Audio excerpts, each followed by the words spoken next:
Hello everyone, कैसे हैं आप सभी। आई होप अच्छे एंड स्वस्थ होंगे। आप सभी का स्वागत है आपके अपने यूट्यूब चैनल लर्न विद प्रीत चौधरी में। और अच्छे से आप अपनी कंटिन्यू तैयारी है वो अच्छे से कर रहे होंगे।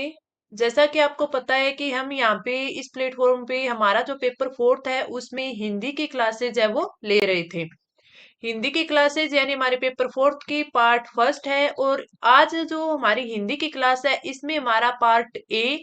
और पार्ट ए में आपके वाक्यांश के लिए सार्थक शब्द और उसके अलावा आपके उपसर्ग और प्रत्यय रहने वाले हैं।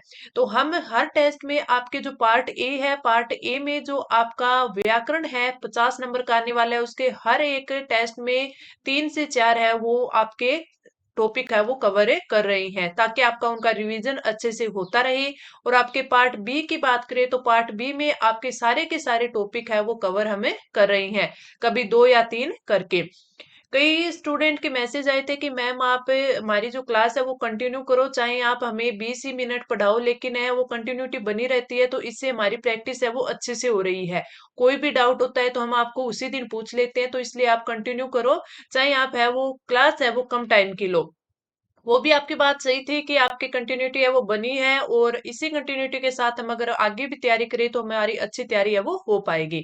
मैंने इसलिए कि सोचा था कि अब टाइम कम रहा है तो हो सकता है कि आप खुद सेल्फ ज्यादा पढ़ने की कोशिश करे हो, इसलिए मैंने आपकी क्लास है वो 2 दिन से की थी, ताकि आपको भी टाइम मिले। लेकिन वही है कि इस 20 मिनट में कोई फर्क नहीं पड़ने वाला, हो सकता है कि आप कुछ ज्यादा ही सीखने को आपको मिले।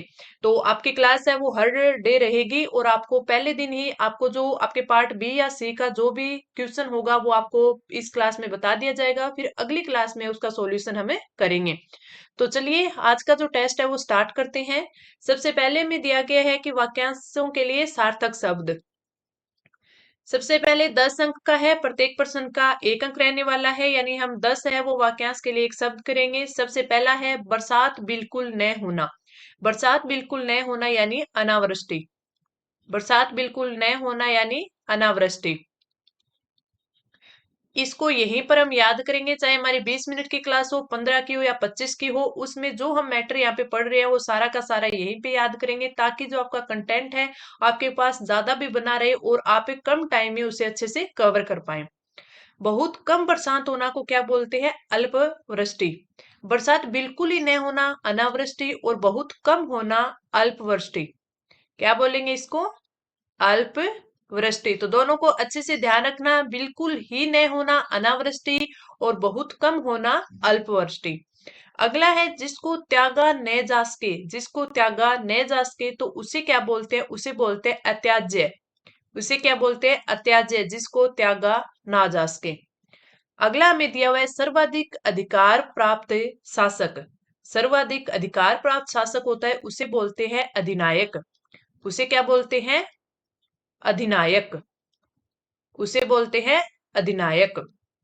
अगला में दिया हुआ है जिसका कोई घर यानी निकेत न हो। ठीक है, घर यानी निकेत न हो तो उसे क्या बोलते हैं? तो उसे आप बोल देंगे अनिकेत। उसे आप बोलेंगे अनिकेत। अनिकेत। अगला में दिया हुआ है कनिष्ठिका यानी सबसे छोटी और मध्यमा के बीच की उंगली, यानी जो आपकी कनिष्ठिका यानी जो छोटी उंगली होती है वो, और जो बीच वाली मध्यमा होती है उसके बीच वाली जो उंगली होती है उनको बोलते हैं अनामिका। उसे क्या बोलते हैं? अनामिका। और हमें कंफ्यूजन रहता है कि जो अंगूठे के पास वाली अंगुली होती है उसे अनामिका बोलते, तो उसे नहीं बोलते। जो छोटी अंगुली और जो बीच वाली अंगुली होती है उनके बीच वाली होती है, यानी जिसमें रिंग पहनाई जाती है, रिंग वाली जो फिंगर होती है वो कौन सी होती है? अनामिका। पीछे पीछे चलने वाला। पीछे पीछे चलने वाला होता है अनुगामी। पीछे पीछे चलने वाला क्या होता है? अनुगामी। अनुगामी। अगला है जो छाती के बल चलता हो। जो छाती के बल चलता हो उसे क्या बोलते हैं? उर्ग बोलते हैं। छाती के बल जैसे सांप चलता है ना, तो उस हिसाब से जो छाती के बल चलते हैं सांप आदि, तो उन्हें क्या बोलते हैं? उर्ग बोलते हैं। अगला में दिया हुआ है भोजन करने के बाद बचा हुआ जो अन्न होता है यानी जो जूठन होती है उसे क्या बोलते हैं? हमने खाना खा लिया, उसके बाद थाली में जो जूठन बची है उसे बोलते हैं उच्छिष्ट। उसे क्या बोलते हैं? उच्छिष्ट। उच्छिष्ट। ठीक है, आगे बढ़े। जिसका अर्थ स्वयं ही सिद्ध है। जिसका अर्थ स्वयं ही सिद्ध है, तो वो क्या होता है? वो होता है सिद्धार्थ। वो क्या होता है? सिद्धार्थ। तो आज के जो आपके वाक्यांश के लिए एक शब्द है, काफी इंपॉर्टेंट है, एक बार फिर इनका हमें रिवीजन कर लेते हैं तो हमारे अच्छे से रिकॉल हो जाएंगे। बरसात बिल्कुल न होना अनावृष्टि, थोड़ी होना अल्पवृष्टि, जिसको त्यागा न जा सके अत्याज्य, सर्वाधिक अधिकार प्राप्त जो शासक होता है वो अधिनायक कहलाता है, जिसका कोई घर नहीं होता अनिकेत, कनिष्ठिका और यानी सबसे छोटी और मध्यमा के बीच की जो उंगली होती है अनामिका, पीछे पीछे चलने वाला अनुगामी। अगला देखें, जो छाती के बल चलता है वो होता है उरग, और भोजन करने के बाद बची हुई जूठन उच्छिष्ट, और जिसका अर्थ स्वयं ही निकलता हो तो उसे क्या बोलते हैं? उसे बोलते हैं सिद्धार्थ। अब हम बढ़ते हैं हमारे अगले क्वेश्चन पर, और हमारा अगला क्वेश्चन है, निम्नलिखित शब्दों में विद्यमान उपसर्ग है उनको अलग करना है। आधा नंबर का एक क्वेश्चन है, हमें 3 क्वेश्चन दिए गए और 1.5 मार्क्स के। मैं इनको ऐसे भी डिवाइड करती हूँ कि जैसे आपके एग्जाम में आता है। सबसे पहले हमें दिया हुआ है परीक्षा। परीक्षा की बात करें, हमें इसमें मूल शब्द है वो अलग करना है, और जो इन्हें उपसर्ग दिया गया वो, इसमें सिर्फ आपको विद्यमान उपसर्ग पूछा है। अगर आप मूल शब्द ना भी अलग करें तो भी चलेगा, लेकिन जिसमें अगर दिया हुआ हो कि मूल शब्द और आपका प्रत्यय उपसर्ग अलग कीजिए, तो उसमें जरूर करके आना है। परीक्षा की बात करें तो इसमें परि उपसर्ग है, परि प्लस इक्ष्या, तो इसमें कौन सा है? परि उपसर्ग है। अगला देखें उत्थान। उत्थान की बात करें तो इसमें उत उपसर्ग है, इसमें कौन सा है? उत उपसर्ग है। और ये आगे क्या आ जाएगा? स्थान। उत प्लस स्थान है उत्थान, परि प्लस शिक्षा परीक्षा। अगला हमें दिया हुआ है प्रमाण। प्रमाण की बात करें तो इसमें जो उपसर्ग है वो तो है पर प्लस मान, पर प्लस मान, तो आपका क्या बन गया? प्रमाण। परीक्षा में परिउपसर्ग, उत्थान में उत उपसर्ग, प्रमाण में पर उपसर्ग। अगला जो हमें क्वेश्चन दिया गया है वो दिया गया है आपके उपसर्ग का। वो क्या दिया गया है? उपसर्ग का। और इसमें क्या बोला है कि उपसर्गों के इस योग से दो दो शब्द बनाइए। हमें बनाने उपसर्गों के योग से दो दो शब्द बनाने हैं। आधा नंबर का एक है, 2 क्वेश्चन यानी 1 मार्क्स के। एक हमें अभिउपसर्ग बता रखे हैं, एक हमें अध उपसर्ग बना रखे हैं। हमें लिखने दो दो ही हैं, तो हम देखें तो अभी से क्या बन सकता है? अभी कथन बन सकता है, अभी कथन। और अभी उपसर्ग से क्या बन सकता है? अभिनय। और अभी से बन सकता है अभिनय। और अभिकथन से क्या बन सकता है? अभिनंदन। और क्या बन सकता है? अभिनंदन। तो इससे आपको दो ही लिखने हैं, अभिकथन, अभिनय, या फिर आप अभिनंदन लिख सकते हो। अगला उपसर्ग दिया गया है अध उपसर्ग। अध उपसर्ग की बात करें तो इससे कौन कौन से, जैसे अधूरा, इससे क्या बन जाएगा? अधूरा। अध से अध कचरा भी बन सकता है, अध कचरा। और अध से क्या बन सकता है? अध से भी बन सकता है अध बीज, अध बीज। और क्या बन सकता है? आप देखो अध खुला, अध खुला। और आप बताओ अध से क्या बन सकता है? अध जला, ये हमने पहले भी पढ़ा है, अध जला। तो ये आपके अध उपसर्ग से बनने वाले आपके क्या है? शब्द हैं। तो जो भी आपको उसी टाइम आपके माइंड में रिकॉल हो वो फटाक से आपको लिख देना है, बिल्कुल भी टाइम खराब नहीं करना है। अगर आप देखते हो कि मुझे तो अध के 5 से 6 आते हैं, तो नहीं, सिर्फ आपको 2 ही लिखने हैं। वहां पे आपको एक एक सेकंड बचाना है, तभी आप अच्छे से अपना पूरा का पूरा पेपर है वो अटेम्प्ट कर पाओगे, और अच्छे मार्क्स है वो इसमें सिक्योर कर पाओगे। आगे बढ़े, अगला हमें क्वेश्चन क्या दिया गया है कि निम्नलिखित प्रत्ययों का संयोग करते हुए दो दो शब्द बनाने हैं। अब हमें दो प्रत्यय दिए गए हैं, पहला ओति और दूसरा ईय प्रत्यय। ओति प्रत्यय से क्या बन सकते हैं? जैसे चुनौती, क्या बन सकती है? चुनौती। और बन सकती है मनोती, पनौती, बपोती, ठीक है, बपोती। और क्या बन सकते हैं? कटौती, कटौती। तो ये सारे के सारे है वो ओती प्रत्यय से बन सकते हैं, जैसे चुनौती, पनौती भी लिख सकते हो, मनोती, बपोती, कटौती। तो इसमें सारे के सारे आपके ओती प्रत्यय से बनने वाले शब्द। अगला अपन को दिया है ईय प्रत्यय। ईय प्रत्यय से बन सकते हैं जैसे भवदीय, भवदीय, पत्र में अपन लिखते हैं ना भवदीय। और आप लिख सकते हैं इसके शारदीय, भवदीय, शारदीय। और अपन नारदीय भी लिख सकते हैं, तो और क्या अपन लिख सकते हैं, नारदीय। तो ये आपके ईय प्रत्यय से बनने वाले शब्द हो गए। ओती से चुनौती, मनोती, बपोती और कटौती, ईय से भवदीय, सारदीय और नारदीय। अगला जो हमें क्वेश्चन दिया गया है वो दिया गया है, निम्नलिखित शब्दों में से मूल शब्द और प्रत्यय पृथक कीजिए। ये देखिए इसने खुद बोला है मूल शब्द भी लिखना है, प्रत्यय भी लिखना है, तो इसमें हमें दोनों चीज लिखनी होती है। लेकिन हमने पीछे ऊपर एक क्वेश्चन किया था जिसमें हमने लिखा था कि उपसर्ग अलग कीजिए, उसमें अगर आप मूल शब्द नहीं भी लिखते तो आपको पूरे नंबर मिलते, लेकिन इसमें आपको पूरा का पूरा लिखना है। सबसे पहले अपन यहाँ पे मूल शब्द लिख देंगे और यहाँ पे अपन क्या लिख देंगे, प्रत्यय लिख देंगे। तो हमें सबसे पहला दिया हुआ है मध्यम। मध्यम की बात करें तो इसमें जो मूल शब्द है वो है मध्य। मूल शब्द क्या है, मध्य। और जो प्रत्यय है वो क्या है, मैं। मध्य प्लस मैं, मध्यम। पाश्चात्य की बात करें तो इसमें जो हमारा मूल शब्द है वो है पश्चात। मूल शब्द क्या है, पश्चात है। और प्लस में अगर इसकी बात करें कि इसमें प्रत्यय कौन सा है, तो यह प्रत्यय है। कौन सा है, यह प्रत्यय।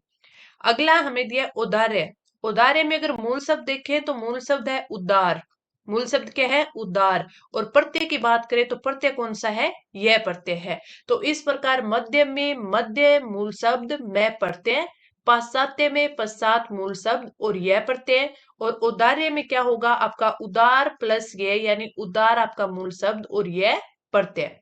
तो ये यहाँ पे होता है हमारा क्या, पार्ट ए कंप्लीट। अब चलते हैं हम पार्ट बी पर, और पार्ट बी में हमें क्या करनी है, एक निविदा का प्रारूप है वो तैयार करना है। इसमें में क्या दिया गया है, स्वयं को जिला अधिकारी अवश्य मानते हुए अपने अधीनस्थ संस्थाओं के लिए आवश्यक लेखन तथा अन्य सामग्री की आपूर्ति हेतु एक निविदा का प्रारूप प्रस्तुत कीजिए। 10 नंबर का आएगा। मैंने आपको पहले भी है सारे के सारे एक बार करवा दिए, चाहे वो निविदा यानी आपका टेंडर हो, आपकी अधिसूचना हो, आपके प्रारूप पत्र हो, प्रारूप पत्र में जो आते हैं वो सारे के सारे हो, प्रारूप लेखन हो, प्रारूप लेखन में भी आपके 4 पार्ट है, चारों के चारों मैंने आपको अच्छे से करवा रखी हैं। और ऐसे प्रारूप पत्र में भी अब हमें सिर्फ इनकी प्रैक्टिस करनी है। तो जितनी ज्यादा आप प्रैक्टिस करोगे उतना ही आपके लिए अच्छा होगा, आप अच्छा स्कोर कर पाओगे, आपके पास कंटेंट भी काफी ज्यादा हो जाएगा। इसकी अगर हम बात करें तो हमें क्या बनना है, स्वयं को जिला शिक्षा अधिकारी एबेस है। यहाँ पर आपको मोहन, सोहन, राजू कुछ भी नाम दे दे तो वो हो जाएगा। ठीक है। सबसे पहले में क्या लिखना है, कार्यालय। कार्यालय कौन सा है, जिला शिक्षा अधिकारी एबेस है। यानी यहाँ पे जो भी नाम होगा अपन लिख सकते हैं। इस साइड पत्र क्रमांक दे दिया, जिला शिक्षा अधिकारी, ईयर 2023, आपका 22वां ये पत्र है। इस साइड आपको दिनांक लिखनी है 20 नवंबर 2023। निविदा संख्या, तो निविदा हमारी कौन सी है, तीसरी निविदा है इस कार्यालय की, तो अपन ने लिख दिया निविदा संख्या 3। अब इसमें अपन क्या लिखेंगे, बीच का जो कंटेंट होता है उसमें आप लिखोगे, जिला शिक्षा अधिकारी एबेसे के अधीनस्थ उपखंड शिक्षा अधिकारी के कार्यालयों के लिए प्राधिकृत व्यापारियों तथा ठेकेदारों से निम्नलिखित विवरण की वस्तुओं के क्रय करने हेतु मोहरबंद निविदा आमंत्रित की जाती है। अब आप देखो कि ऊपर हमें क्या बोला गया था, ऊपर हमें बोला गया था कि जो स्वयं को जिला शिक्षा अधिकारी मानना है और अपने अधीनस्थ संस्थाओं के लिए, यानी अपने नीचे जितने भी सब डिविजनल कार्यालय हैं उन कार्यालयों के लिए क्या बोलना, क्या चाहिए हमें, उनके जो स्टेशनरी होती है, लेखन और अन्य जो सामग्री हमें चाहिए वो चाहिए। तो उसके लिए हमें है वो क्या लिखनी है, टेंडर या निविदा है वो लिखना है। तो इसने हमने लिखा अधीनस्थ उपखंड शिक्षा अधिकारी के कार्यालयों के लिए, कार्यालयों के लिए प्राधिकृत व्यापारियों और ठेकेदारों से निम्नलिखित विवरण जो हमने यहाँ पे टेबल में दिया हुआ है कि वस्तुओं के क्रय करने हेतु मोहर बंद निविदा आमंत्रित की जाती है। निविदा आवेदन है वो कार्यालय समय में दिनांक 24 नवंबर 2023 तक, अपन ने 20 नवंबर को ये निविदा का प्रारूप तैयार करे और अपने 24 नवंबर तक मांगी है। 500 रुपए के डिमांड ड्राफ्ट के भुगतान से प्राप्त किए जा सकते हैं। पूरित आवेदन जमा करने की जो अंतिम तिथि है वो है 26 नवंबर अपराह्न 2 बजे, दोपहर के 2 बजे तक है आप आवेदन जमा करा सकते हो। इसकी जो लास्ट डेट है वो है 26 नवंबर। आगे हम लिखेंगे कि जो विस्तृत विवरण हेतु है वो विभाग की वेबसाइट देखिए, क्योंकि आजकल जो ये आपकी निविदाएं हो गई है ये ऑनलाइन भी चढ़ाई जाती है, यानी विभाग की वेबसाइट पर ये दी जाती है। यानी कि अगर बाहर का कोई ठेकेदार है, कॉन्ट्रैक्टर है, व्यापारी है, तो वो उसको टाइम टाइम पर है वो साइट चेक करे और वहां से वो चीजें देख सकते हैं।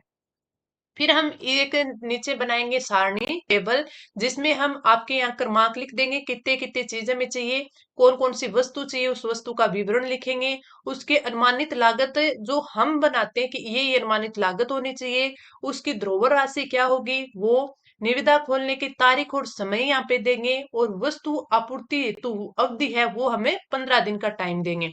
तो इसमें सबसे पहले हमें कागज चाहिए, 1000 रिम चाहिए जो A4 साइज की आती है, ठीक है। कार्बन पेपर चाहिए हमें, और एक रजिस्टर चाहिए। ये कितने चाहिए, 150 चाहिए। 1000 रुपए का एक हो तो ये हो गया। फिर 100 रुपए के कार्बन पेपर एक, जो 100 रुपए का होगा, और कितने 1000 चाहिए। 50 रजिस्टर चाहिए जो कि एक 100 रुपए का होगा। तो इस प्रकार हमें ये चाहिए, ठीक है। फिर आगे इनकी जो ध्रुव राशि है वो हम लिख देंगे कि इतनी इतनी हम ध्रुव राशि उनसे लेंगे। और फिर आगे हम 26 नवंबर 2023 स्कूल हॉल के अंदर है ये निविदा खुलेगी। ये इसकी डेट हो गई, ये स्थान हो गया, और 2 बजे अपराह्न यानी दोपहर के 2 बजे ये निविदा खुलेगी। और 15 दिन के अंदर अंदर आपको इन वस्तुओं की आपूर्ति करनी होगी, यानी जो टेंडर है ये कंप्लीट आपको करना होगा।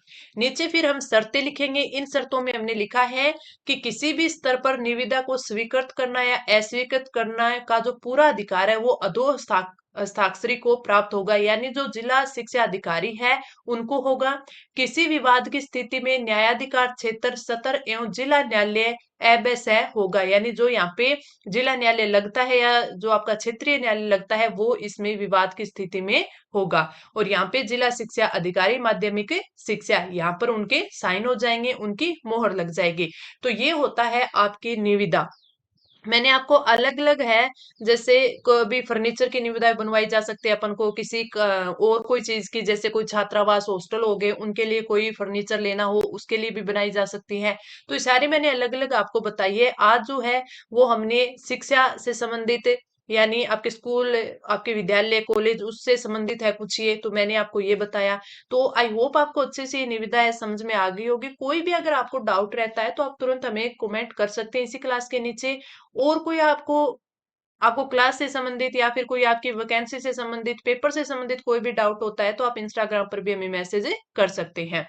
तो चलिए अब हम देख लेते हैं अगला टेस्ट। अगले टेस्ट में है हमारा जो आपका पार्ट बी का क्वेश्चन रहने वाला है, बड़ा क्वेश्चन जिसके आप आंसर राइटिंग आपके घर पे करोगे, वो आपका है ये। शहरी क्षेत्र में बेहतर जल सेवाएं उपलब्ध करवाने हेतु टोंक के जिलाधीश की ओर से जिले के जल अधीक्षण अभियंता को एक कार्यालय पत्र लिखना है, ठीक है। अधीक्षण अभियंता यानी SC सुपरिटेंडिंग इंजीनियर, उनको ये है लिखना है।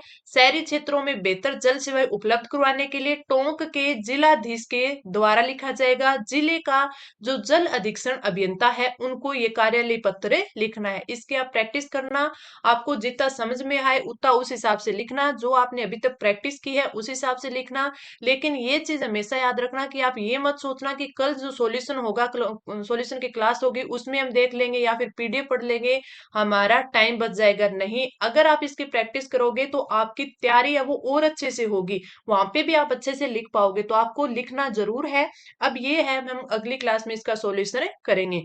तो यहाँ आज हमारी क्लास है वो कंप्लीट होती है। आपको क्लास कैसी लगी कमेंट करके जरूर बताना, अच्छी लगी तो लाइक करना, लेकिन अपने दोस्तों के साथ शेयर जरूर करना। चलिए मिलते हैं अगली क्लास में। धन्यवाद।